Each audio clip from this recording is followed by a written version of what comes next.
And we're live. We're just going to wait for a few minutes before we get started with one of the first presentation and complete product tour of one of the most selling hot product at PitchGround, which is HuddleIQ. And with me, I have Mark. We're going to just get started in just a moment. Meanwhile, Mark, how's it going with you, and how has been your January so far? Oh, hello to you too, and my January. Well, it's been quite busy. Didn't get too much. Excuse me, didn't get too much of a break over the holidays, and been quite busy getting a Huddle IQ up to scratch and all ready for this presentation. That's awesome. Perfect. Mark, so before we get started, people are slowly going to keep joining in. But Mark, let's get started. Thank you so much for tuning in for another episode of PitchGround Live. Our PitchGround Live is a special episode where we go live with the founders of the product who are upcoming. They're some of the hottest product. And at the same time, these founders are working very hard to bring you amazing solutions at an affordable cost. What is PitchGround? PitchGround is an affordable SaaS marketplace where we bring in and try to find out amazing pieces of software for you at fraction of a cost. So let's get started. Mark, thank you so much for tuning in to another episode of PitchGround Live. Before we get started, it would be fantastic if you can just introduce yourself and let everyone know who is Mark and what is HuddleIQ all about. Okay, sure. Well, my name's Mark Jaskula, and I'll tell you a bit about my background, and that'll give a framework for what Huddle IQ is about. I've been in the IT industry since I started for quite a while, and I was approached by a company quite a long time ago now, about probably about 25 years ago, just before when the internet took off and everything was booming and everyone was going. All the talk was about the internet, and I joined this education company. And the reason why I joined the education company was because they could envisage a paradigm shift coming. They were giving educational classes to in the traditional sense, so face-to-face lectures and face-to-face classrooms. And between myself and the CEO of that company, we could see that we needed to develop a digital platform of sorts to start delivering content across the internet in some sort of fashion, in some sort of form. So we got together and started thinking how best to do this. Now, back then, it was all a bit way too early. This was before the dot-com bust, if you recall that in, I think, the 90s. But that's how long I've been sort of interested in this area. So we started that, and we soon realized that it was a bit too soon. So I concentrated my efforts with the company in sort of developing their educational systems in other ways. But inevitably, at some stage later, when the internet started proving itself, there was no more bandwidth issues. It came up again, and we started discussing again the whole concept of digital delivery of education, because it was becoming inevitable that there is a change coming, that people were not just going to come up and turn up for in-person classes, that some people couldn't even make it there, and people wanted the convenience of basically being able to get on a computer. So the work started there in trying to find a solution that could accommodate. And I started looking into that solution and started looking for existing products. And try as I might, I couldn't find anything that was suitable. I went through the whole suite of products available that could deliver classes, from video conferencing to showing notes to some way to effectively teach and collaborate with students. And I presented all the options I had, and we just agreed that none of them were good enough. So hence was born Huddle. So I took it upon myself to start designing Huddle and start building it out. And the concept was to basically deliver effective education and delivery of educational material to students. But it soon became very clear to us that there was this was bigger than the company that I was trying to build this platform for. This was something that could help all educational institutions, and it didn't take too much of a stretch to realize that this was going to become something that all businesses could take advantage. So it almost spontaneously just expanded in its scope to deliver a solution where businesses and students could get together. So whether it was businesses or students, they could get together and collaborate either on homework or business, where they could actually have meetings or effectively build stuff and collaborate and build and create and run their processes and requirements. And it just kept on growing in terms of its scope and capability. And I've been now working on this for quite a few years now, and we've been building up its HuddleIQ's capability, and here we are today, quite a number of years later and quite a bit of effort later, and we think we've got a fantastic product, which is only getting better month by month. We're adding more and more functionality every month or two, and each step of the way makes that collaborative effort and that ability to create and get results from online communication and collaboration to a level where it becomes truly effective. So that's my passion. That's been my passion for quite a long time, and that's what I've been building on and working on exclusively for half a dozen years or more so now.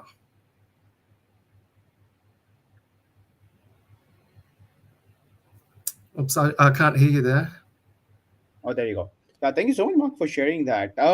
It leads to my next question. Mark, like, um, now that you shared your background, there are like so many. What made you really like get started with Hurdle in the first place?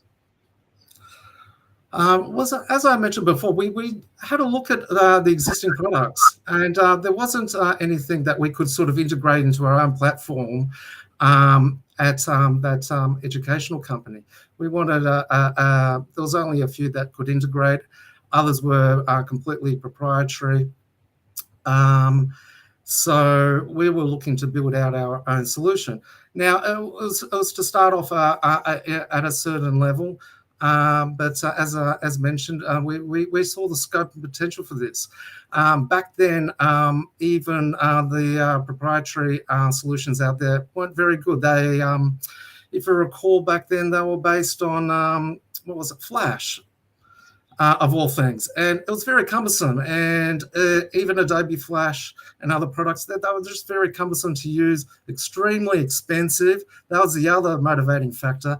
All these other solutions, they required,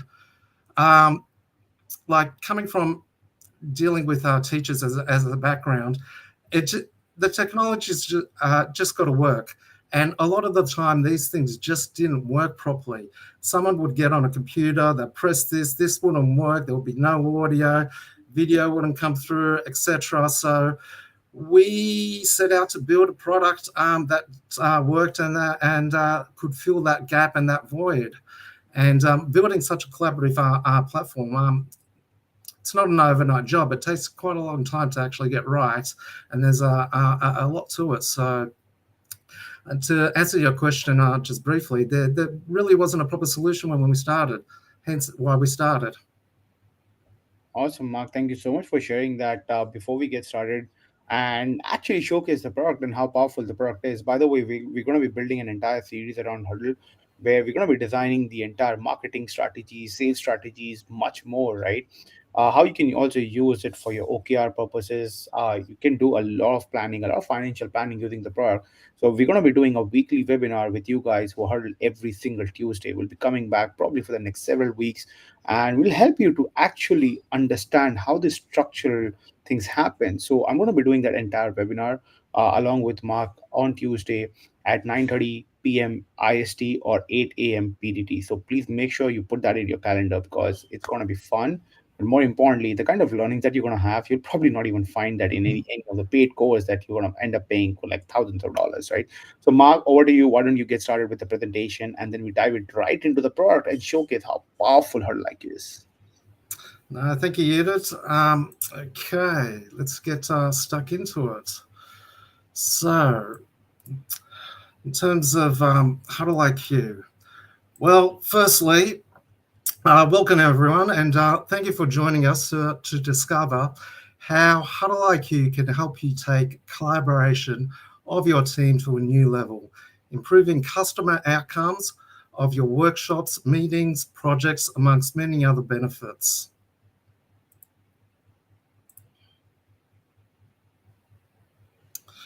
So what is HuddleIQ? It's an online collaborative whiteboard platform. There's a growing demand for better collaboration platforms. In fact, Mortal Intelligence predicts that this market segment will more than triple in size before the year 2030. That's a whole tripling in only a few years. That's how big this segment is becoming. And online whiteboards are increasingly being recognized by businesses as a crucial tool for collaboration. They're often seen as a missing link in achieving genuine, effective teamwork. There are a number of reasons for this, which we'll explore a little later.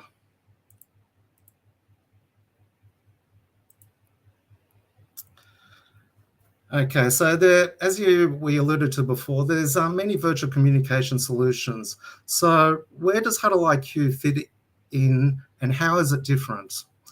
On one side, on the left, where you have the traditional communication tools like Teams and Zoom, which are primarily centered on chat and video conferencing. Then on the other side, we have project and task management tools. HuddleIQ stands distinct by merging these functionalities of these two sides. It combines real-time communication with structured project management, but goes beyond with a shared visual workspace to develop ideas and workflows. And as will be a theme as we go through this shared visual workspace is what sets this apart. Not only does it combine the tools and capabilities of what you see on the slide, but having this shared visual workspace where people can have a canvas and interact is the key here. And this approach transforms collaboration from just text and talk into an interactive visual experience, making it a pivotal tool for collaborative innovation.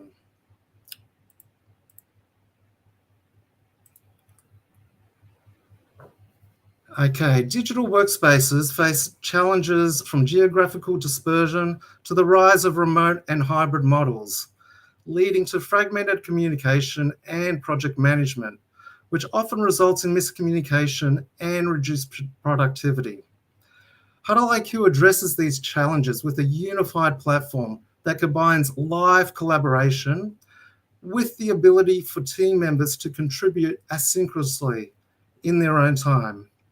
This functionality ensures ongoing inclusive collaboration across various time zones and schedules. It also combines essential features like document storage, communication channels, and interactive elements for task organization and feedback.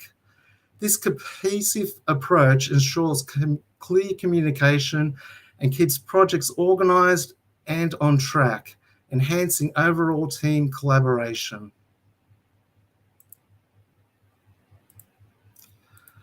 In terms of project management, it often struggles with silos of scattered information and fragmented workflows, causing confusion and inefficiencies. HuddleIQ effectively resolves this by serving as a versatile project hub. You can organize your work in a single board or within a project folder containing multiple boards, each covering different project aspects. This setup centralizes all project phases, from brainstorming to execution, in one visual workspace, enhancing transparency and fostering a culture of trust. By keeping all information in one organized area, HuddleIQ not only simplifies project management, but also ensures continuous evolution and visibility of the entire project journey.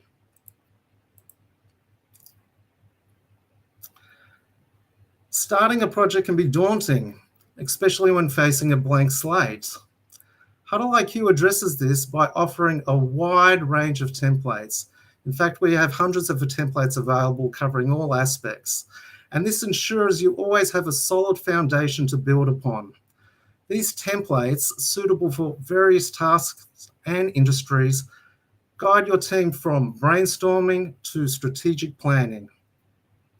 They simplify the transition from concept to execution, providing a clear, structured pathway through every project phase. HuddleIQ's templates accelerate the initial stages, enhancing clarity and confidence, and making project management more efficient and effective for all team types. Obtaining actionable feedback is vital for project development. However, traditional methods frequently fall short, making things more confusing rather than helpful. HuddleIQ addresses feedback needs by providing a range of versatile options, including polls, votes, chat, and flexibility for anytime contributions like comments, upvotes, and likes, all on a visual canvas.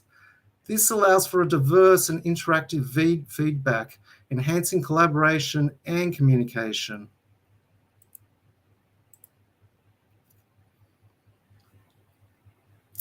Traditional brainstorming methods often results in ideas not being fully captured or recorded, which can limit the development and retention of creative concepts. HuddleIQ innovates this process with a suite of visual tools like mind maps, vivid imagery, and customizable templates, enabling a more fluid and engaging form of idea generation. This shift from a passive to a more active and visual brainstorming process not only ignites creativity, but simplifies complex ideas. It facilitates a more inclusive and dynamic collaboration where ideas are not just spoken, but seen, developed, and evolved in real time. HuddleIQ transforms brainstorming into a continuous journey of innovation, bringing ideas to life in a visually stimulating and collaborative environment.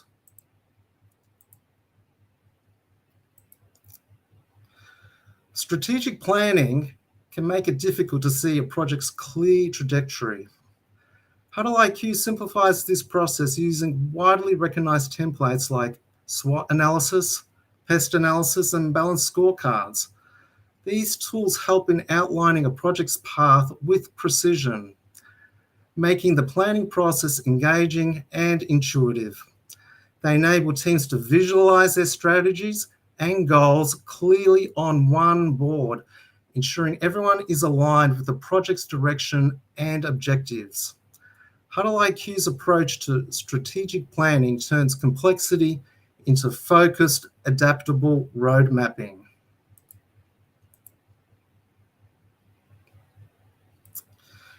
In the fast-paced work environment, agility is key. HuddleIQ streamlines agile processes like sprint planning and task tracking, using interactive boards for visual workflow representation. A key feature is HuddleIQ's cards, which combines tasks, step-by-step instructions, comments, and attachments, providing a comprehensive task package. This system enhances team coordination, improves project transparency, and simplifies navigating complex tasks, making the process efficient and cohesive.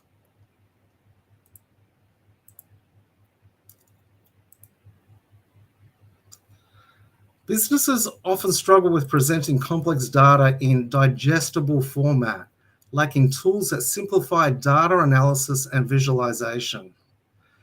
HuddleIQ offers a solution with templates specifically designed for in-depth analysis and understanding of your business. These tools include visual representations, like you see on the screen here, of fishbone diagrams for problem identification, risk assessment matrices to prioritize and mitigate risks, and empathy maps to gain deeper customer insights. Each template is tailored to transform complex data into clear, actionable insights, aiding strategic decision-making. HuddleIQ, in this sense, not only makes strategic planning more intuitive, but also empowers businesses to deeply understand their internal and external environments, driving informed strategies and decisions.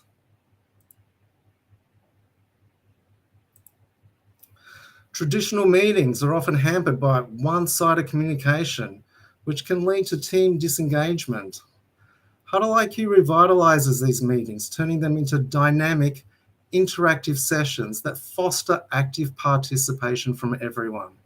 This transformation is made possible through the utilization of templates, such as one-on-one meeting and daily stand-up, to name a couple, where every team member can contribute ideas and tasks in real time. When combined with the feedback tools we previously discussed, HuddleIQ facilitates the evolution of meetings into vibrant hubs of teamwork and creativity, where each participant plays a vital role in the collaborative process.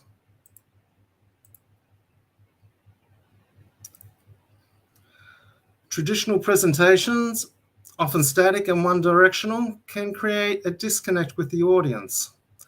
HuddleIQ offers two distinct presentation methods: traditional document presentation with annotations that you can see on the screen, and the ability to switch to a live visual canvas that mirrors the presenter's actions for all to see. This dynamic real-time canvas enhances audience engagement.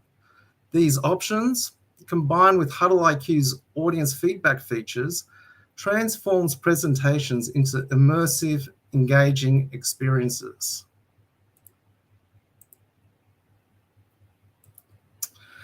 As we conclude, let's just summarize what HuddleIQ offers. HuddleIQ streamlines workplace operations by centralizing project data from brainstorming to execution in a visual workspace. This enhances organization and prevents data loss. Its interactive tools boost brainstorming and collaboration, while templates facilitate project management. HuddleIQ also fosters inclusivity and team engagement with flexible feedback options for comprehensive project development. Overall, HuddleIQ creates a more efficient, collaborative, and inclusive work environment where teams connect, collaborate, and create. So now that you understand how HuddleIQ can effectively address your business challenges, let's take a moment to shine a spotlight on the exceptional deal available through PitchGround. So as you can see on the screen, we have 5 plan levels of our lifetime deal, catering to various needs, starting with the Plan A starter pack, which is perfect for individuals or small teams, which provides 2-member and 5-guest licenses. Options go all the way up to Plan E, offering unlimited members and guest licenses for what will be basically a one-time offer. So please keep in mind that the availability of Plan E packages is actually limited, and once they're gone, they won't be restocked. So this is truly a unique opportunity that you won't want to miss. So with that, let's now dive into how HuddleIQ works in real-life situations. So just give me a moment. I'll just switch to a live presentation of HuddleIQ in action, so you can see and envisage yourself everything that I've just discussed through that slide presentation and how it works in real life. So Awesome, Mark. Thank you so much for the presentation. Looking to dive into the product right away now. Okay, so if you can see what I have here now. So HuddleIQ is divided into 2 main sections: the dashboard, as we see now on the screen, and the boards themselves, where all the action takes place. When you log into HuddleIQ for the first time, you will land on the dashboard. So I'm just going to move my cursor here. And the dashboard is your central hub for creating and managing projects, boards, and invitations. Keep in mind that projects are like folders or teams, and they serve as a way for you to organize your boards. Upon opening the dashboard, you'll see the My Board section. Here you find all the boards that matter to you. By default, this includes starred boards, so this star here, or any boards that you've been invited to participate in. Boards that you've been invited to will be marked by a specific icon here, indicating also the level of access you have. So on this one, I've been invited as a board editor, so I can open that and edit the board. It's worth noting that any board that you create is automatically starred because we assume that's important to you. And if it is now no longer important, you can simply click the star to remove it from the My Board section. So I just need to click this and it will be removed from the My Board section because it's no longer deemed important to us. And of course, we can grab other boards that we didn't create and star them and make them a focal point in the My Board section. Okay, so it's worth noting that, as I said, any board that you create is automatically starred. Other options here is you can alternatively change the filter to show only the boards you've created. We offer several options for sorting, as can be seen here, along with arranging them ascending or descending, or viewing them in grid view or in a list format. For each board or invitation, you'll find a 3-dot menu with various functions. These functions include opening the board in a new window. So I'll just click on one that I do have access to.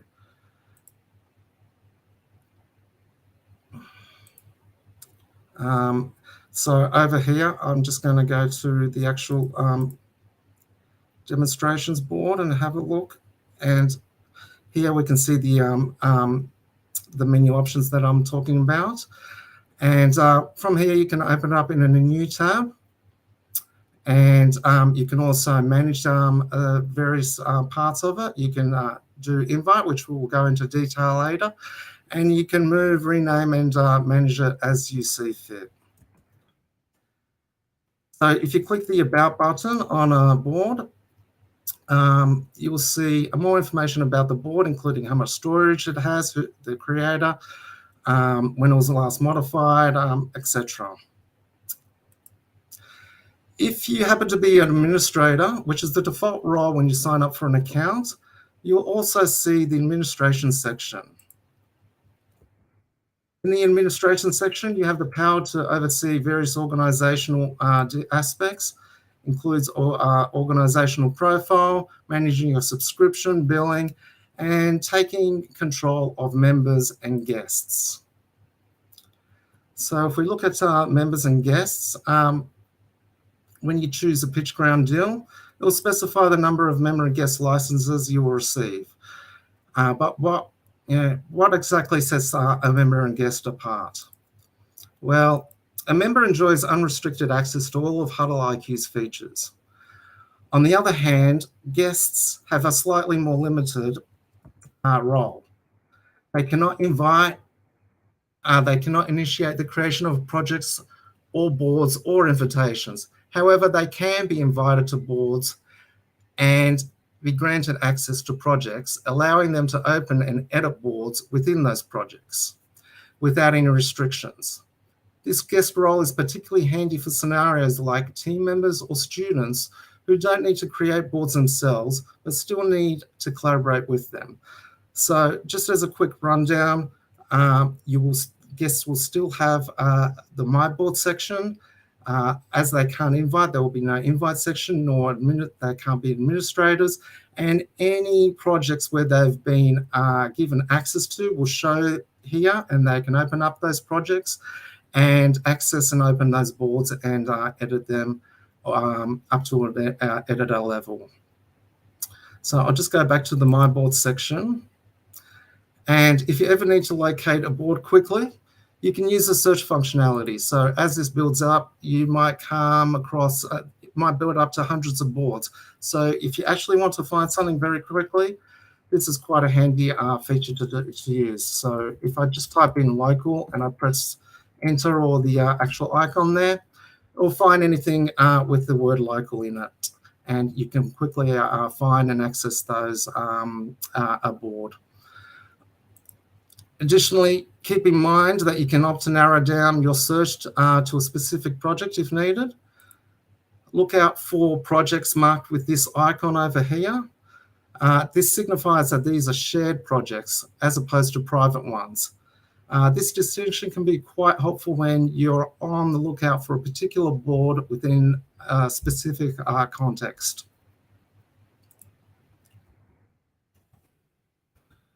Okay, so now let's look to create a project.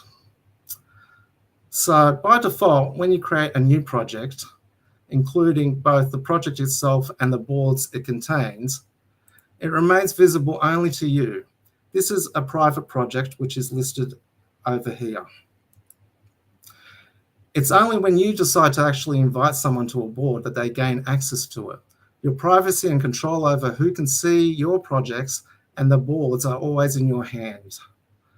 So what we're going to do here is actually create a shared project. So I can show you the options available in or shared projects themselves. Private projects are fairly self-explanatory, only accessible to you, but shared projects is where you can, once you click the shared option, invite and select other people to have access to that project. So let's start by giving, as we have, that project name, and we've toggled that shared button, which shows all these options here. Now you'll see a variety of options here that you can configure either now or after the project's been created. You can always modify it later. You can choose who you want to grant access to in this project, and by extension, the boards within it. Keep an eye out for this icon next to Felicity Black, which indicates that she's a guest rather than a member. And as mentioned before, we can invite guests likewise, just like members to a project, and they'll have access to that project and its boards. So here I'm going to add Ava, and here I'm going to then need to select a board role for them. And to add them, all I needed to do was simply click them. So to deselect them, I just need to click them to add them to the selected list or not. And here I set a project role. So project roles, just briefly, a project manager role is exclusively available to members. It allows them to access the window you see now, all these options, enabling them to manage any board within the project. Project editors can create and manage their own boards, but don't have control over other boards. Project commentators have limited access and can only open boards and utilize commenting and chat features. And project viewers, as the name suggests, can solely view boards without making any changes. So I'm going to select project editor here. Other options to consider when you're creating a project is to decide whether you're going to allow visitor invites, which we'll cover shortly. And the other options are the project visibility. And regarding visibility, for example, you can decide whether you want others to see the project and its owner without revealing its context, allowing them to request access. So if they see a project or a team that they think they should be part of, that can be made to actually be viewed, and then they can request from any of the project managers to gain access to that project. Okay, so let's click create on that.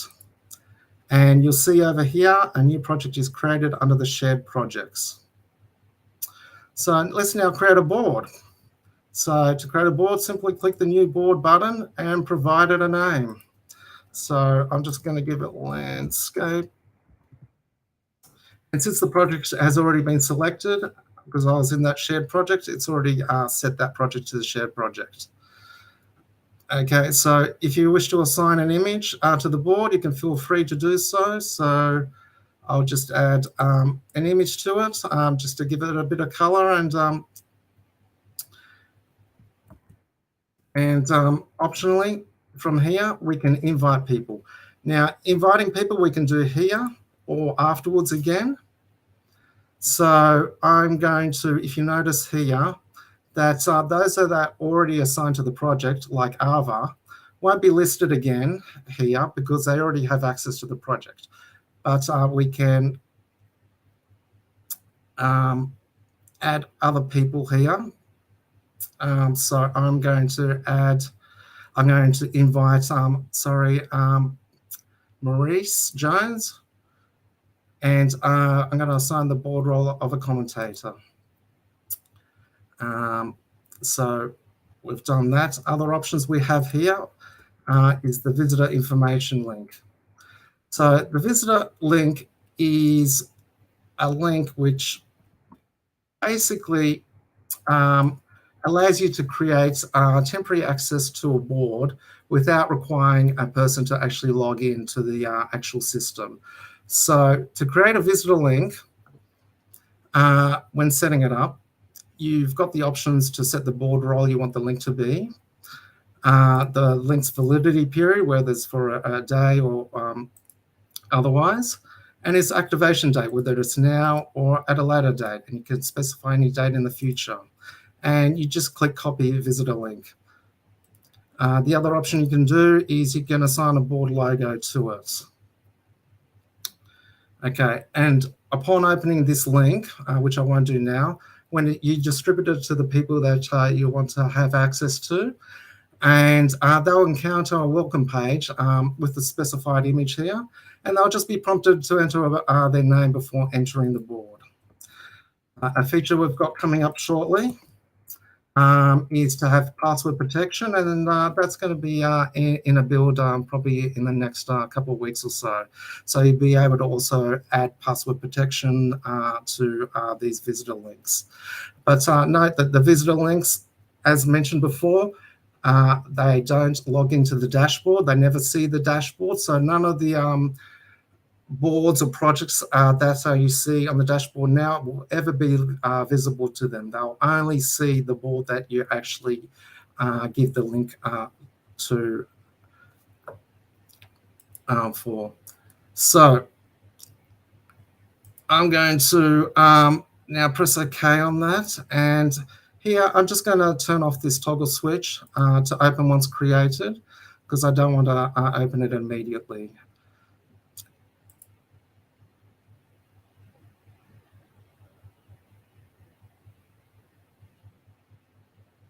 Okay, so as we invited a member to the board, now's a good time to actually view the invite section. So if we go to the invite section, if you recall, we actually invited Maurice Jones. So here we can change the members invited, we can cancel the invitation or cancel the invite links, remove them. And in all cases, appropriate notifications will be sent to all the affected members and guests. So now I'm just going to open up the recycle bin. It's the final feature that I just want to spotlight in the dashboard. In this section, boards that have been deleted are retained for a period of 60 days before they are permanently removed. And this provides you with a convenient way to recover accidentally deleted boards or those that are deleted for any other reason. So this gives you a general overview of the dashboard, and hopefully by now you've got a good grasp of how it's structured with the projects and boards, and what's available, and how to invite people, and the differences between the members and guests and visitors. So I'm just going to go to shared projects, and that's our board that we actually created. I'm going to just open that now. And when you initially open a board, you'll have a chance to choose a template. So during the slide presentation, I referred to templates somewhat, but you can also choose to create a blank board here as well. There's a large variety of categories available, as you can see. Okay, so I'm just going to click the recommended here. And if you just look at the brainstorming session one here, I've got options to make it a favorite by clicking the heart icon, which I'll just do now. Okay, so now I will just go to that favorites section, and that brainstorming session that I just hearted is viewed in my favorites section. Here also there's other sections available for private templates. So within this, within HuddleIQ, you can create your own templates, and you can grab any template that exists here and modify it as you will, and save that as a template in itself, and that'll be in the private section, or you can share it with others. And we'll go over that in a little bit more detail later on. So here, if I'm unsure about a template and what its purpose is, I can click the preview button, and it just shows you a larger image of the actual template itself. And there'll be a short description about it, and often there'll be a reference material that you can click on, and they'll open in a new window, which gives information about the purpose of the template, how to use that. So it gives you a heads up on the benefits if you're not quite sure on what each template does. And it's almost impossible to know what each template does. There's hundreds here, and this gives you a good overview of what's the template is actually capable of. So I just wanted to show you that on the board creation. So what I want to do now is just to switch over to a board that I have created previously. There's not too much in here. So the first thing I'll just show you is just the map, and there's just a few little items there. But what I want to show for you first off is if you have a look at the top bar over here. So if we actually expand that down, oops, I'll just let that expand out. And while we do that, I am just going to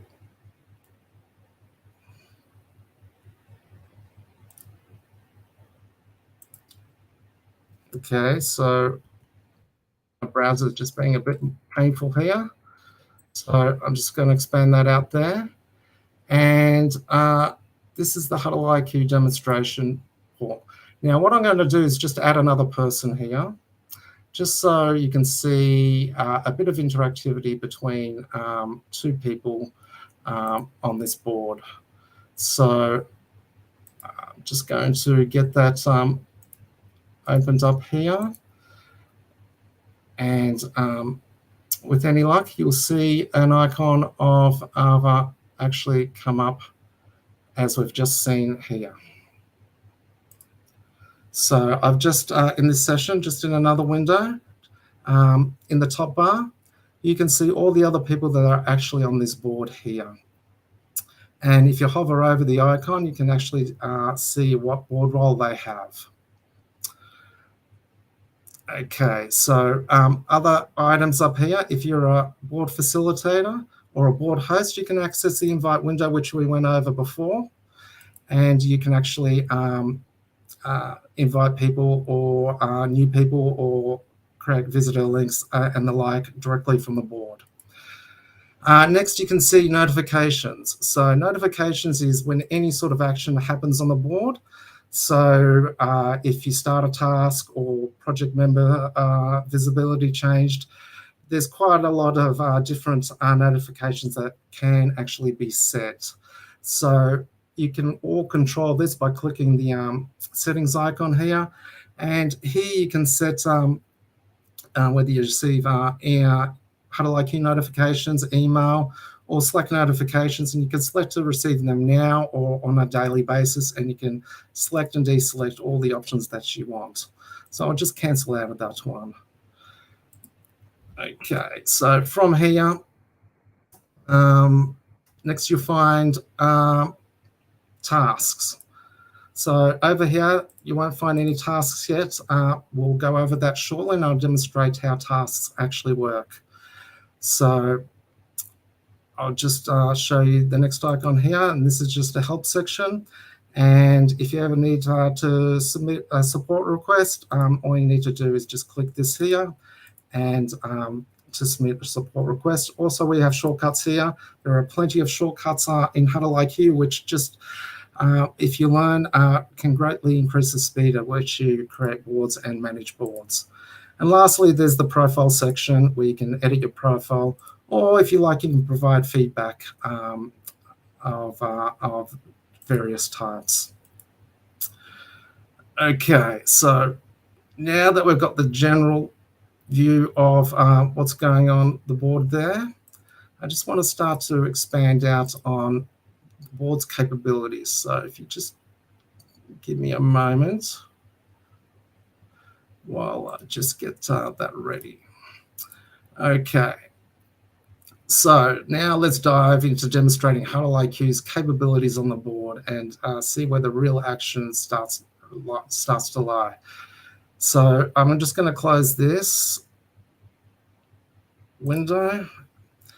Okay, so I'm going to go to the resources section, and I'll go to templates. So as before, we could open up templates when the board, create a template when the board created, but we can always go to the resource section and add a template anytime we want. So if we come here and go to our favorites, I'm going to add the Kanban board. Again, we can preview here, but I'm just going to click it and then drop it onto the board there.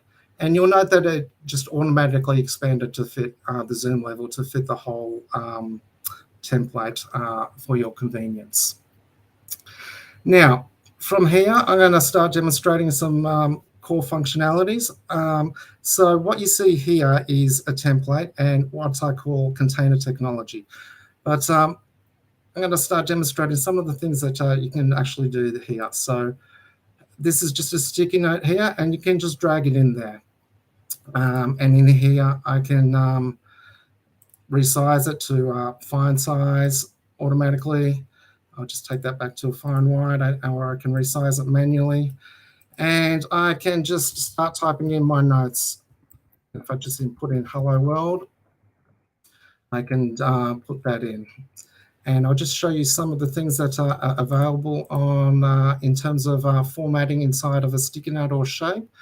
So other options are you can actually set the background image or color. So I can actually just go here and click that and grab an image from my library, which we'll go over later, and put a background image there. I'll just undo that. So over here we have our undo and redo options. So I'll just undo that. And we'll just set a different color. And I'll try to keep this as pretty as possible. And go from there. So the next option is we can change our color. Now for everywhere where you can actually change a color, you can add a custom color. And I'll just put that there. Not that I want that color, but just to demonstrate that that color is now going to be there. Not the prettiest color, but I'll just delete that. Let's just make it white. So from here, what we have here, if you noticed, as I was typing, the font size actually got smaller and it auto fits to the actual space available in the sticky note. So I can change that to whatever I like. So let's just put it at font size, maybe make it a small one. And there's a distinction that if I go out there, now I'll just zoom into it so you can actually see more what's going in. And I can simply zoom by using the scroll wheel. Or you can actually use the zoom buttons over here. You'll see that zoom percentage go up. So I just wanted to quickly demonstrate the formatting capabilities. So you've got your standard formatting capabilities, bold, italicized, and other options here is just to align it. So I'm just going to align it left and top. And then after that, let's add an emoji. So let's just do a blast off one. So other options we can do here is, and mind you, I can format individual words or areas simply by selecting that, bolding that, and I can change its, let's just make that red for whatever reason. So I just press return here. Another feature that we have here is lists. So we can actually put in lists. So I'm just going to put in point 1 and then sub point. And I really don't like that color. But we can always change that and point 2. So again, we just can change that and put it back to white. And if we want everything to go back to white, we just select that whole area, and we changed that back to white doing that. So other areas that we have in here, that pretty much covers most of them. You can change your font here if you like, again in the same fashion. And the other option that I'd just like to point out here is just this URL link icon. So we can go here and we can create a URL link. So we can just put in google.com, do apply. And now that once we at the moment, we're actually in edit mode. So once we click out, the first click that we actually do, we're in selection mode, and we can click that. Did I actually link that properly? Oops. See, I actually just clicked it then, and it actually went and opened up that link. So to actually edit the link, sorry, which was what I was trying to do, we come in here and we can actually go in there and we can just change that URL and edit it as we wish. Okay, so let's move. Now these options are available to all areas, not just sticky notes, but to all shapes here. So we've got a whole bunch of shapes here that you can actually use. So you can actually grab that and draw that, or use the default. And using the same formatting options which I just described here, you can do here yourself. So I'll just delete this object because there's no point going over that again. So now I'm going to go over some of the container options, and this is where some of the magic of the templates and the flexibility of the system comes in. So if I click here, if I want to, I can display a name on top of the container and just call it stickies, and do that. Get rid of that, or just sticky, and that can just add a name to that container. So this is a container here holding a reserve of spare sticky notes, which we often do with these templates. So you can actually just drag them on as you want, and have a cache there ready to go. Okay, so when I click the template once, it will display the menu options available for the template for the container. So from here, I can change the border radius. Let's just change it to something mild. I can put a border around it, set aside. Let's just make it purple, maybe a bit more of a border radius. And now we've got a nice purple border around the whole of the container here. Other options that we have, we can set a background color. So we can just put that there, and that sets a background color for the whole container. Now, before I go on, this is the whole container. Within the container, you have also what's called cells. So if you click again, you'll see cells and a cell menu here, which I'll go through shortly. But just to put it into context, so if a cell's ever selected, you can go back to the container simply by clicking the container icon there at the end, and the container menu will come up here. Cell padding is just the space in between here. We can modify that. Let's just change that to 5, and you'll see that just increases the padding there. Other options include cell flexing. We can change cell flexing for the whole of the container, or do global actions. Now, cell flexing is, if you would have noticed, this actually flexes like this. So if you don't want to manually resize your cells, you can just use cell flexing and push them like this. And when you drop them, they will automatically expand the size of the actual cell. So let's just undo that and just go through any remainder options here. Slides we'll go over later, and then you just got your standard delete. We can lock any object on the board. So if I do that, it will tell you that locked objects can't be modified. And the final option here is just fit to screen. And that just conveniently just resizes that so it actually fits it to screen, which is quite a handy feature. So if I just put a sticky note over here and I want to just focus on that, I can just do fit to screen there. And from here, I can just use a shortcut of one just to go back and move across there, use a scroll wheel, and easily navigate across here. So now that we've gone over the options available in the container, let's go down to the cell level. So cell level, likewise, you can control individual cells. You can set a different radius. And as you can see, that radius has changed there. And we can change its color.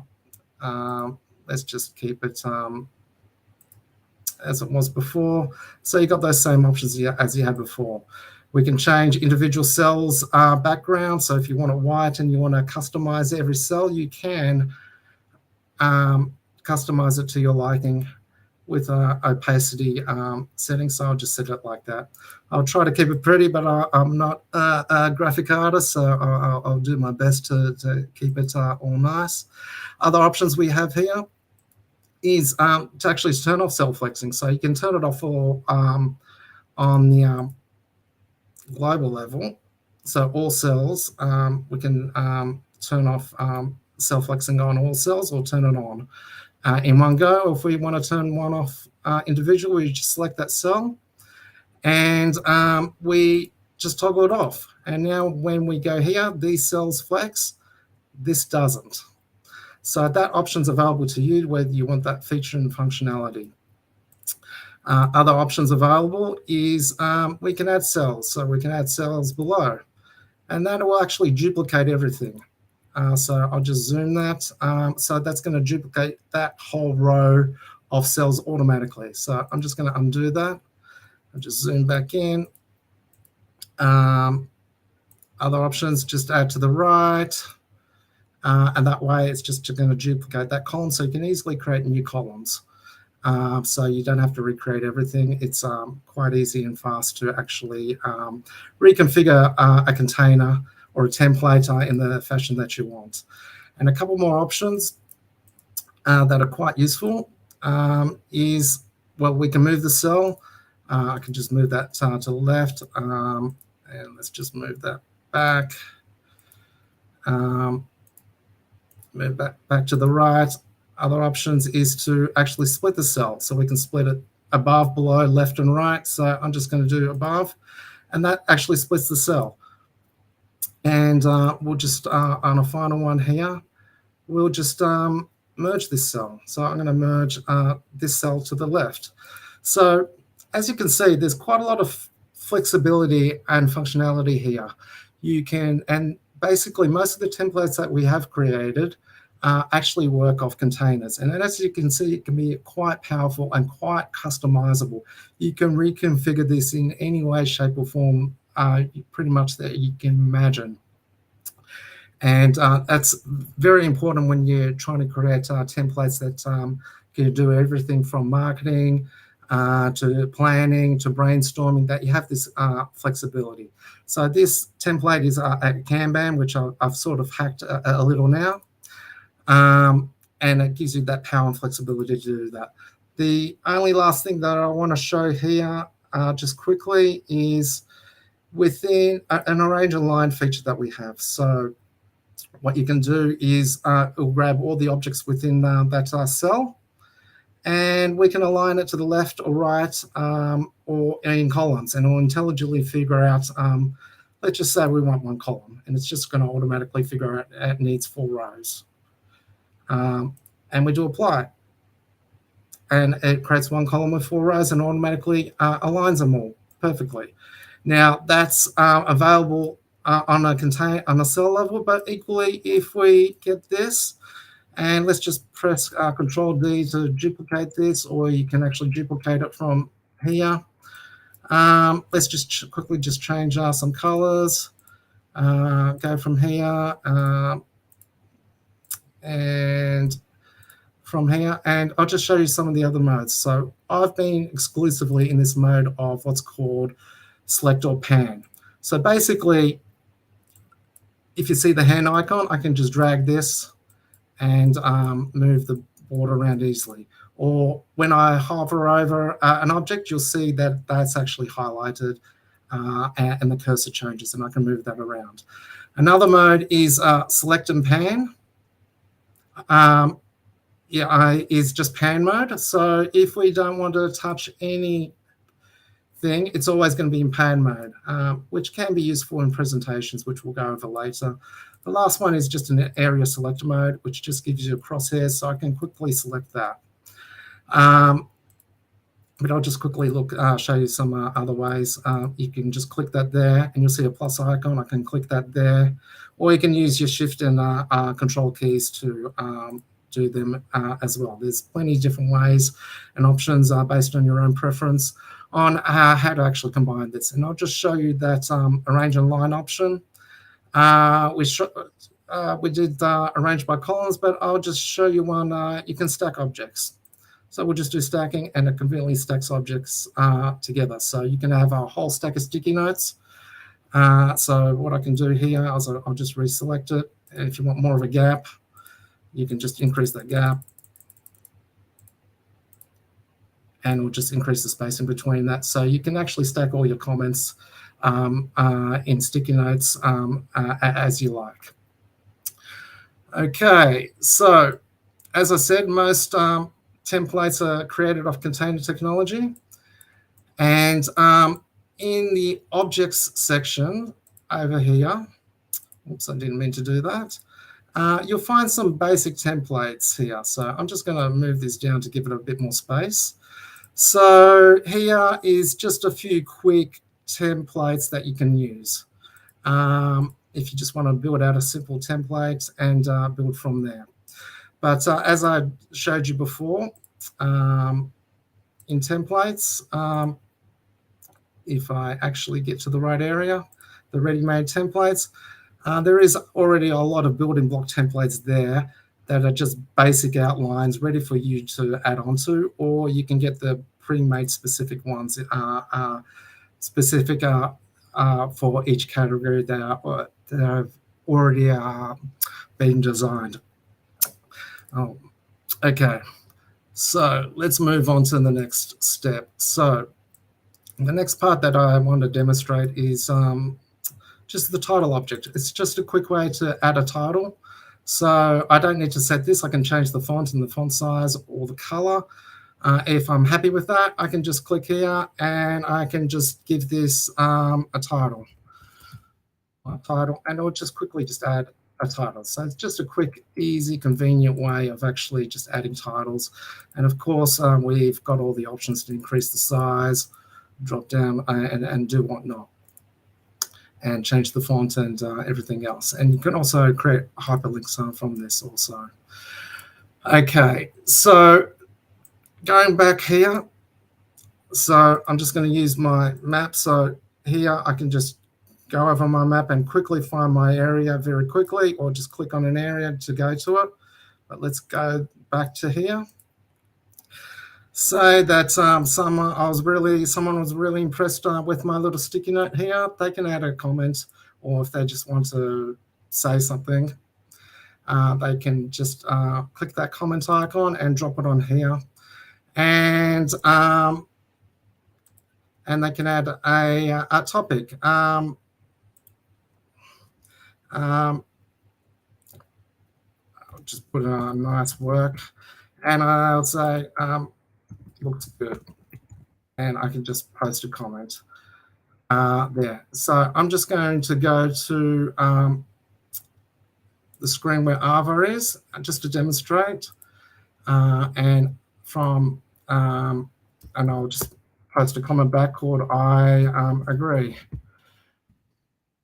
Very creative, but I'm just trying to demonstrate the functionality here. So I'll just click send, and you'll see that that actually comes up straight away. So I can close that, and that's there. I'll open that there and close that. Now, if we ever want to see the comments, we can be on any part of the board. So let's just go over here. Down here is the comments list on the bottom right toolbar. So we can click the comments list. You can see my great wording. And I can expand that out, and I can see all the comments there. And most importantly, I just need to click this link, and it'll take me directly to that comment or that topic and comments list, and open it automatically. So it's very handy to open up this comments list and go through all the comments and see and reply to all the comments as you see fit. Okay. The next thing that I want to actually go through and demonstrate that was shown on the slides is tasks. Now, tasks is quite a powerful feature and well worth. It's actually quite easy to use, so it won't take you too much time to actually get used to it. So again, I just select the place that I want to place the task. So I'll just place that. I'll just place that here. Okay. So you notice that the cell just expanded there just to fit that. It was just required to. Otherwise, it would just overlap. And let's just create. Give it a title. So create website. So I'll create that. What is a card? Well, a card is a collection of, well, it can be a task and a repository of information in one area. So what we can do, what we want to do first is to actually allocate people to a card. So I'll allocate myself as someone who's actually responsible. So the person who's actually responsible for the card they're responsible for the outcome. So so it creates a hierarchy of, as you'll see through all the options, of responsibility and supervisors if you want. So I'll assign that as responsible, and I'll add Ave. I can add her as a collaborator. A collaborator is someone who's actually working on this card as well, and will be helping me out. But I'm going to allocate her as a supervisor. Now, you don't have to allocate anyone as a supervisor. It's optional. And but a supervisor is someone who oversees and approves the card's completion. So they don't directly interact with the card, but they see what's happening. They receive notifications, and they will ultimately have to approve it. So I'm just going to click OK here, and you'll see that I'm here, and the supervisor is always going to be on the right-hand side, and the other collaborators are going to be here. So I can close that. Let's just zoom into that so we get a better view of this card. So that's just its basic representation. So you can see who the person is responsible, and you've got a counter here of how many steps, comments, and attachments you have. So and here it actually just outlines the card owner is myself. So what can we do in cards? Well, first off, we can create labels for it. So let's just say,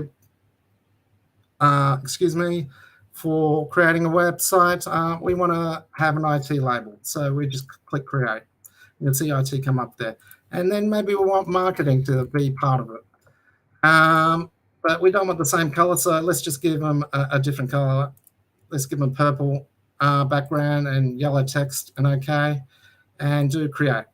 And then they become labels that you can use in other cards throughout the board. So I'll just close that, and you'll see those labels are actually there. So they help to identify in any way that you see fit who the cards is actually for. So once we've assigned someone, we can actually create a task, because we need someone to be assigned to set a task and create it. So let's create a task. And from here, I can set the priority, the status, change the status, and let's just set the date range for now. So let's just say we want to start this website, create this website. We've got just a date time picker, and websites take a bit of time to create. So we'll just be putting in a bit of a range. So I'm just going to close that, and up here in the task list, this should now appear as it does. So that's now a task, and by default, now and later are checked. So now means that the task is actually active now. You need to attend to it now. Later means it's scheduled to start at a later date, and completed is basically any task that's been completed. So it's just got its standard, it summarizes what the hard task is about. I can go in there. If I want, I can change. I can say, no, we can't start that. Let's just change the date. And you'll notice automatically it gets moved out because it's now later that it's starting. Come back here. I can actually start it, put it in progress. The reason why it's disappeared is because you've actually started it and recognizes that it's something that's happening now. I can set a progress bar. I'll set the priority to high, and I'll close that, and I'll just click that. You can click on multiple or just one as you see fit, and you see it's due in 29 days. Priority is high, and you can see this visual bar here, which tells you that it's 40%. So if you miss that, I'll just change it to 70%, and you'll see this visual progress bar there. And it gives you a basic snapshot of what the status of this task is. It's in progress, when's it due, its priority, its labels, and I'll just expand it out here, and I'll show you the other items that you can actually add to this card, which make it a very powerful unit of storing information.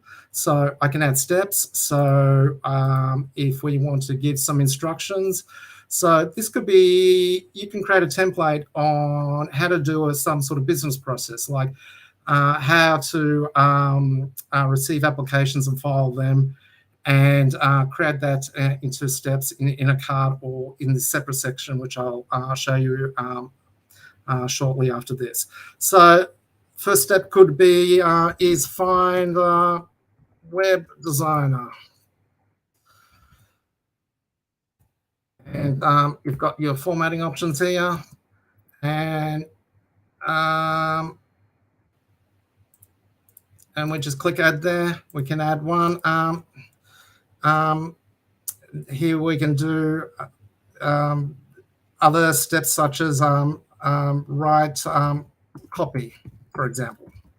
So we can do write copy, and of course we've got our normal formatting, which you can highly format everything to your liking. And let's just put a takeoff button here, and we'll add that.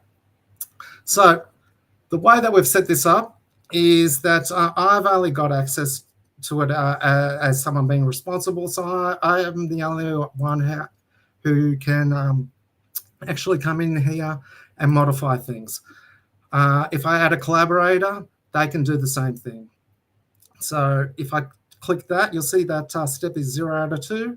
If I've done that first step, I can just check that, and you'll see 1 out of 2 is done. So you can come in here and have a whole task list available. If I want to add comments, you can add a comment. Let's get started.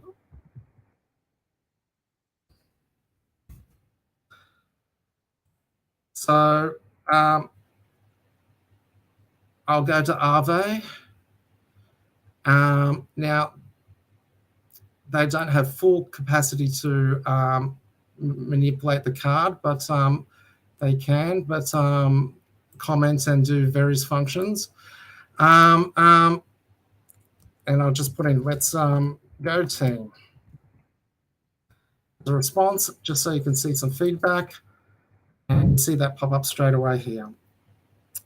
Other options that you have here is to upload files. I won't upload one here, but you can upload pretty much any file that you like, from Word documents, PDF. It's pretty much unrestricted apart from dangerous file types.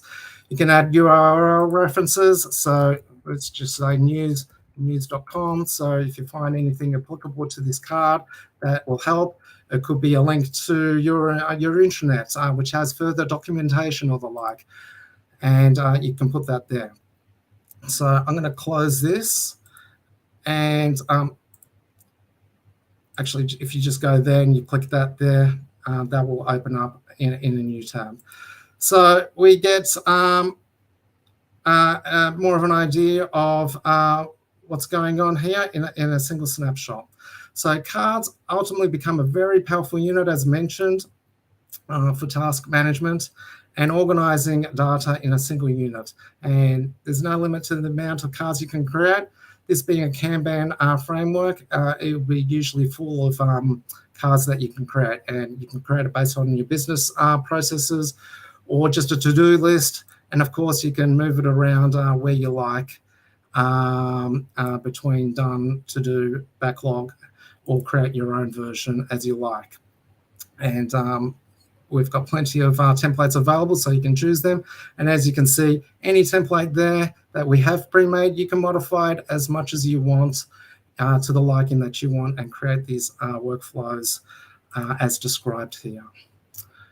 Okay, so what's next to go over? If I can just get this mouse to behave. Okay. The next step that I want to actually just quickly go over is, I'll just close that there. You saw that steps there. So you can create in here checklists. So this is just an easy way to put steps, just called checklists here. If you don't want to go to the whole extent of creating cards, I'm just putting in shopping list. I'm just putting random names to this, and you can do the same thing here and add items, add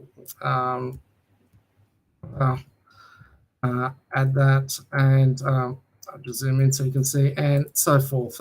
Brad, you can go on, and you can have just a quick checklist here that anyone who has editor access to this board can go through and say, yes, we've done that, etc. And it's just a quick and easy way to add a checklist to the board if you don't need the full extent of cards. So let's just look at the other resources available. Let's just come back here. And because one of the another powerful benefit of HuddleIQ is you have lots of inbuilt resources. So as I said, you can access templates, and you can add as many templates as you want to the board. It's not limited to one. You can have 10 templates on it and have a whole workflow going, or have different types of brainstorming templates on, or strategic planning, all on the one board, so everyone can visually see and look in the same place to see exactly what is going on. So emojis, let me just zoom in there so you can, that's just a recent. So you've got a full range of emojis. Let's just add one. I like this, or you can put whatever emoji you want there. Other resources are images. So you can put in an image of, let's just say water, for example, and you do a search. And you can grab that image and let's just drop it into here. And that's just expanded it out. So you've got a whole resource of images, illustrations, icons of different varying sorts, and video, even videos. So if you want a beach video to add to your board, You can look up beach, and let's just put a beach on there. And let's see if we can expand that and play that. And you can have that there as a resource. Okay, so that's resources covered. And as you can see, there's lots of things there that are readily available that you can access. So after this, library. Okay, so library is where you can upload media and documents. I've already uploaded a few pictures. You can upload videos, that's fine. Up to 100 megabytes, I believe the videos are. And you can upload documents. So I'll just quickly open this just to demonstrate. This is part of the presentation, and it just gets, so you can upload PowerPoints, Word, Google Docs and the like, and you can open it, and it will actually display here in the browser. And this is useful for a few things. If you just want to upload resources for the board that's suitable for the board that you want reference material, or you've got if you've got instruction sets or whatnot, you can add it here, and people can actually go through it and read it there. And you've got all this functionality where you can zoom to width and whatnot. But the other area that this is very powerful for is for presentations, which I'll show a little bit later. You can present this where other people in the presentation only see basically what's in the view screen here and not anything else. So that it becomes a very powerful way of actually presenting. And it also has annotation capabilities. So I'll just click a highlighter here. So as you're presenting, or if you just want to highlight something, not the prettiest color there and whatnot, and you can just highlight or a pen, and of course you can erase. But let's just close that. So in here, I'm just going to get a YouTube clip, because that's one of the ways you can actually, I'm just going to copy a video URL and make my mouse come back to this screen. So I can actually come here. Oops, it's still on that. So I can go to the library and I can add a URL. So let me just move that to a better position and add a URL. I can do YouTube or Vimeo. I just paste that in. Comes up here. And you can have that there as a reference. Oops, that was a bit loud, but I don't think that came through on your speakers, thankfully. Other things in here is you can actually attach different file storages. So you can have Dropbox and other file storages such as Google Drive and whatnot, which I'll just show you later on, that you can actually connect to. So I've integrated Dropbox, so I can just click that and I can choose files from my Dropbox. So let's just get back to a full screen there. Okay, so where are we now? So let's just get back here. The other thing that I want to demonstrate in the library is sharing options. So if I've got documents that I want across numerous boards, I can upload it and share it. So I just need to click the sharing options and I can share it to myself in select projects. Like I can click all the projects, so all the boards in those projects, this document will be presented. So I don't need to upload it per board.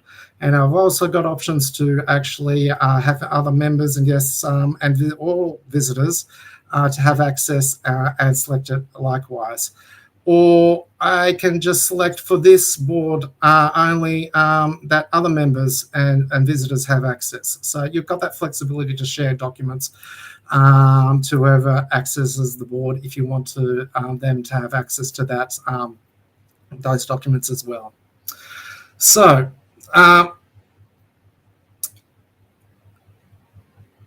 what I'm going to do now is just show you, I've shown you checklists. I'm just going to show you just a little bit of mind mapping, and there are templates here. So if we actually go here, templates, and we can just do mind map. So I can just drop that there. And that's just a basic mind map that we can actually work from. But I'll show you just the functionality of what you can do with linking objects together. So I'll just do it with sticky notes. So we can start off with one here, and we can just go here and create a connecting object. So let's create a blue one. So all these blue dots, we can just spawn them off and create different connections. And here I just click that, and let's just say we want something else. We can choose an object. Let's just do a love heart, and let's just color that in quickly in purple. So from here, that moves around and that's followed around. But I can change the line styles. I can change the arrowheads on either side. I can change the thickness, line style, and step line. I can change the color. So let's just change a couple of these to step lines, because that's generally an easy way to create flowcharts, mind maps, and we can move them around as we see fit and create connections to it. So we can create multiple connections here and just attach it to that. And we can just pick it up. And if we want to move it there, we can. We might just make that one curved line, and you can just drag it around, whatnot. So there's no limitation on the amount of connections you can make. You can attach it to the little love heart, and they'll find a way to attach it to it, and you can move that around. And one other feature of our step lines is, as we move that around, we can actually click here on the solid blue dots and create a new step, and then go across here. So this fixes it. So you'll see that that no longer moves past there. And we can create as many of these as we want to our heart's content, and that gets fixed there. And we just need to double click to remove it. So I'll just quickly remove them and bring them back to normal. So not a very pretty mind map, but I'm just explaining the functionality that's there to do that. And it becomes quite powerful in terms of what you do, and the linking lines and whatnot work quite well in explaining. And of course, in here, you've got your previous options where you can put in images as backgrounds here and put in text and everything that was explained earlier. So what I want to show you next is some of the feedback options. We've gone over a couple of one of them, which is comments. Another one is let's create a vote. So if you're designing a website, or you've got, I've got some media here, and I'm just going to place them on the board. So if you're a designer, a clothes designer, you can just put these on, and I'll just put that one on there. And what we can do from here is, if we've got options, and we've got alignment options, as you see, so we can just snap it to there. What I want to demonstrate now is the polls and votes feature. So if we want to decide which dress do we like best, say you're a design store, we can just vote on it. Let's create a vote. So best dress. So here, what we need to do, as it says here, please select at least one board item for voting.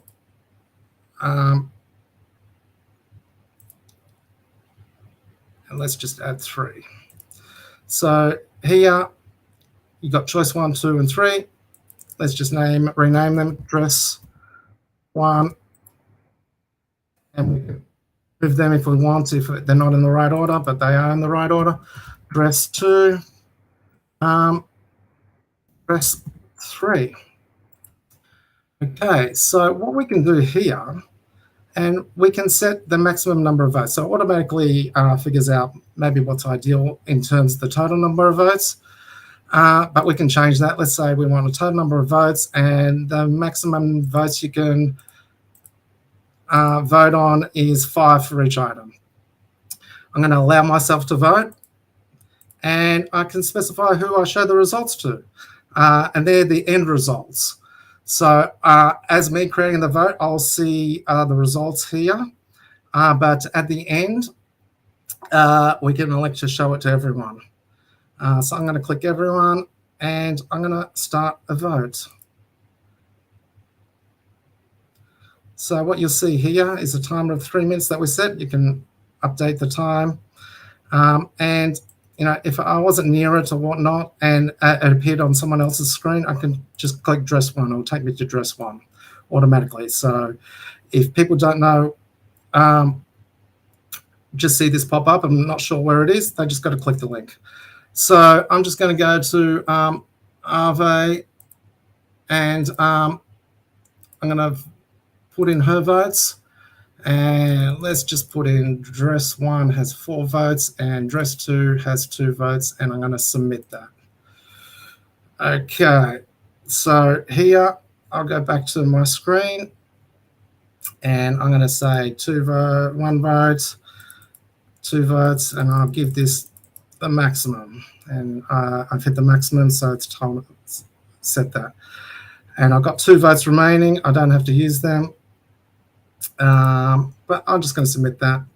Now, I don't have to wait until the end. I can just stop the votes if I've got all the votes that I need. And what I've got is my end results of votes. So 35% chose of the votes went to dress 1. So it's a nice, convenient way to actually vote on items on the board. And now just on Ave's screen, just gave a summary result. So if I go back here, votes and polls, it shows me the actual results here. And I can do search on previous results and whatnot. The other thing that I want to do is just create a vote. Best dress color.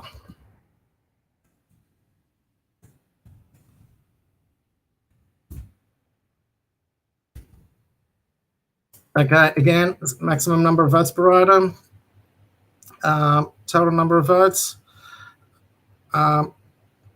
Oops, I just made an error there. I don't want another vote. I want to create another poll. I'm sorry.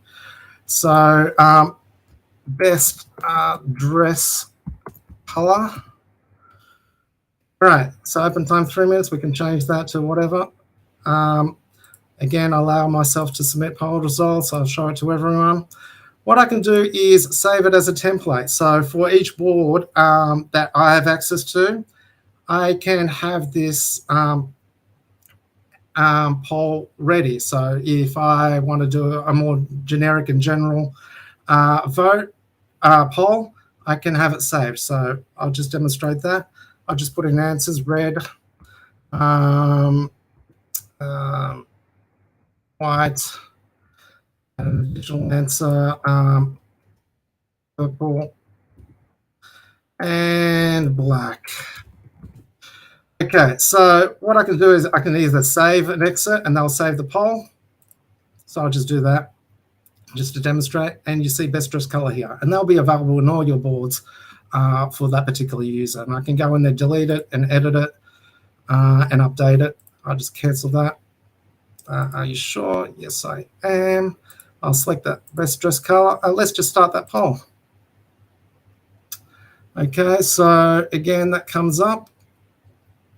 And I'm going to get Arbe to vote red. And you see, and I'm going to vote white. And again, I don't have to see, I get a summary result, but just for demonstration purposes, if you had quite a few people, you get a very good snapshot of what people think. So you get very quick and easy feedback. So I can finish that off because I got all the results I wanted. And I go back into votes and polls, and they'll be at the top. And as mentioned before, I can search if I've got lots of different votes and polls already there. Okay, so the next thing that I want to go over is, if I can get this mouse to behave, I'll just close that. So that gives you a nice, powerful way to get feedback. The other obvious way to get feedback is just chat. So I can just go here and just put in a hi over. How are you doing? That is difficult for the shortcuts. And I can just go to Arvo and I'll just respond. Doing great, thank you. And I'll just put an emoji there and do send. So you'll see that comes up straight away. Now, if this was closed, there would be a little light icon there to tell you that you've got a new chat message. So that's the chat functionality. So everyone can chat and contribute in the way they want on feedback through chat, polls, votes, comments, likes, and the like. So next thing that I want to go on over, we already know about board zoom and undo and redo on this toolbar. We can manually zoom that and they'll just go through, or we can use the scroll wheel, which is extremely handy. But board actions. So if you see this here, if I hover over it, board actions, and there's numerous board actions you can do. So first one is board history. So as you can see, it's saved quite a few there. We can restore this a particular board at a date. We can restore it to this board and I'll override this board. You can always go back, or we can restore it to a new board, give it a new name, and select the folder it's in. So in case something's deleted, or you just want to get a copy of this board and just spawn off it and create a new board, you can do that via this mechanism. So the next feature in board actions is embed iframe or URL. So any application that supports embedding with embed code, that can be Google Docs, Google presentation slides, lots of different apps. I'm just going to choose Google Maps. So I just copied something.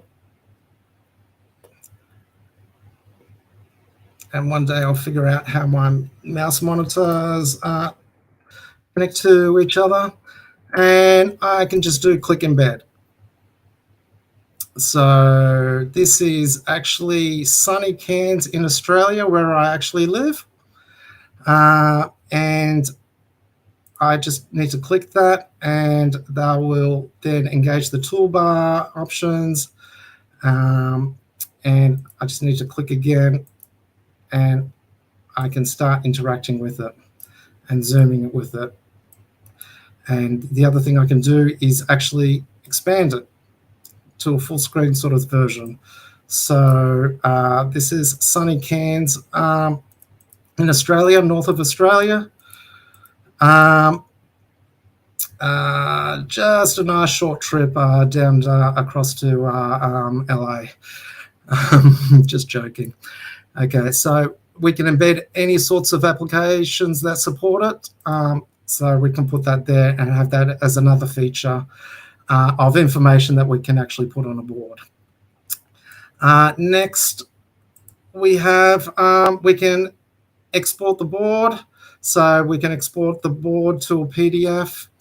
We are looking to improve this to add more options, and they'll be coming in the next month or two with better image options and selection options.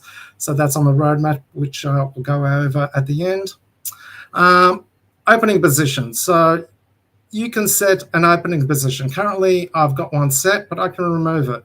So what that means is whenever someone opens it, whatever I set it, so I'll just turn that off. I set opening position, and that means whenever someone opens it, it will always come to this spot. If I don't have set opening position on, it will remember the last spot and zoom level it that you were for that board on your computer that you were on last time. Here we've got create and manage templates.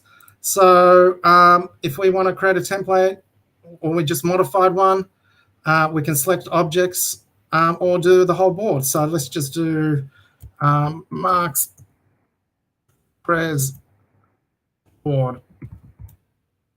I can share it with the organization. I can share it with select projects. So if I create some fantastic new template or modification, I can share it with the whole organization or to select projects or teams or however you want to designate it. And all you do is just tick who you like to actually do that. And you've got the option to share it with visitors if you so like. And you just you can upload an image to it. And let's just do stones there and do create.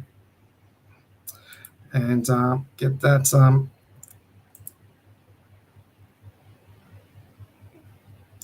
F11 going again. And you'll see over here in your templates, you've got different categories. You've got the ready-made ones, which are the ones we discussed.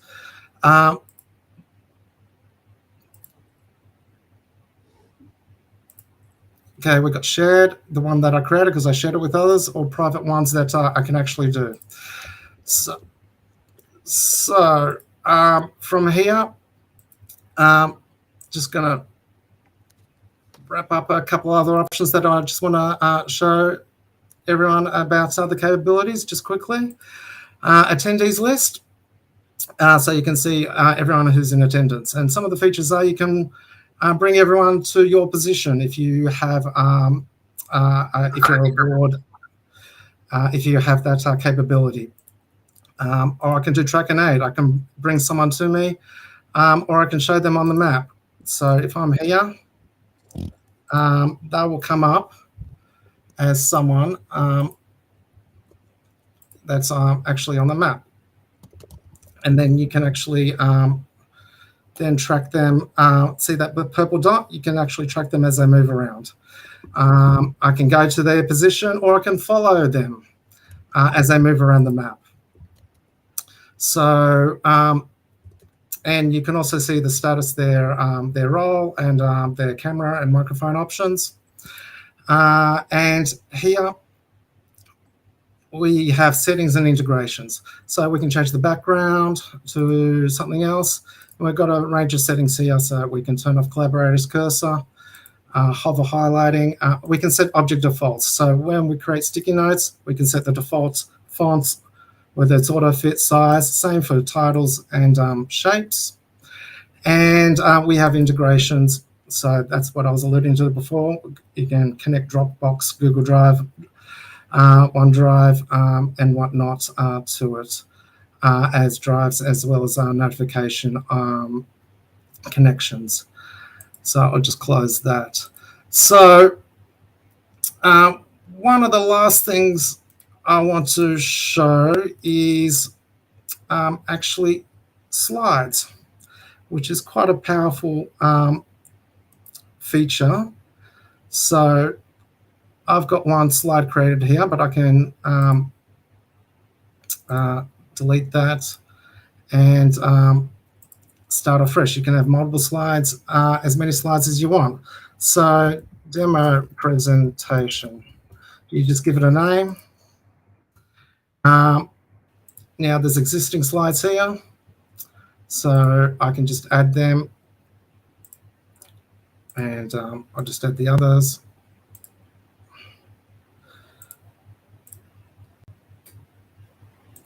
Okay, so here I'm gonna go to my map, and I'm gonna just create some slides if it's just very quickly. So all I need to do to create a slide is click create a slide, give it a name. Let's call this Kanban. Set the aspect ratio, just at 16:9, or we can set it to a custom or paper size. But let's keep that as that. We do OK. And we just select the area that we want that slide to be.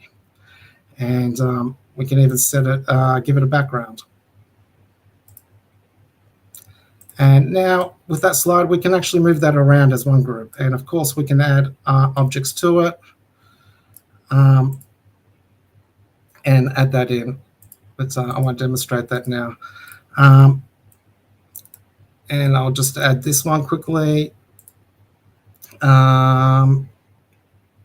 I'll just call it basic, and I'll do that, and I'll add that into there. And add that as a slide, and that just adds that there, and we can change the order.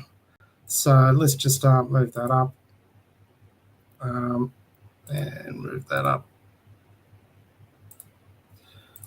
Okay, so that will do with that. And I'm just going to remove this slide because I don't actually want that. And we've got that functionality to organize and remove slides.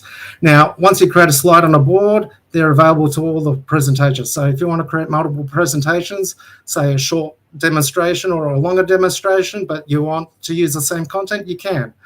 And you just you create different slide presentations. So, and in there you've got general functionality to export the slides. That's pretty crazy. I think what we need to do is we'll probably like try to cover a lot of these in like individual basis. I think that will be a lot better before rather than like just maybe like overwhelming a lot of people right now, because the product is so vast. Yeah. All right. I'll just finish off very quickly, and we'll wrap it up there. One of the options is just to do video conferencing. We can cover that in another session. But you can do video conference and collaborate at the same time. The last one would just be presentation mode. So what we can do is go into presentation, and from here we can start that presentation. And this is where you can present what exactly I see on the screen. Everyone else gets presented. And if you recall here, I can open up a document and view that, and what I present here is exactly what other people will see. Or I can go through here and I can go to a slide presentation and bring the slide presentation up. And here I can just go through it and present that all. So the way I just want to wrap it up, on our website, there is a roadmap. If you just go to the footer of the website on HuddleIQ, you'll see the product roadmap for the next few quarters. So I invite you to actually have a look and see what we've got in store and upcoming. So just apologies for that quite lengthy presentation, but it's just a very involved product. There's just a lot to it.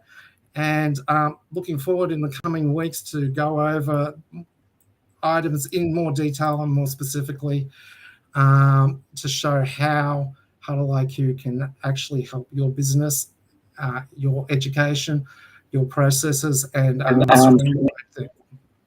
Awesome, Mark. Thank you so much for that wonderful presentation. I think what we'll probably be doing is we are going to be hosting another webinar next Tuesday where we'll be breaking down the product for individual use cases. We'll show you how you can actually use it to your perfection, and you can use the product in the most and best possible manner for different industries. So next week we're going to be focusing and helping out a lot of agencies, a lot of marketing people. We'll be designing an entire marketing funnel for you guys so that you can actually understand how you can use the product to its core, and then start implementing these strategies across your entire team, and how you can build your SOPs at the same time, your marketing SOPs at the same time inside HuddleIQ.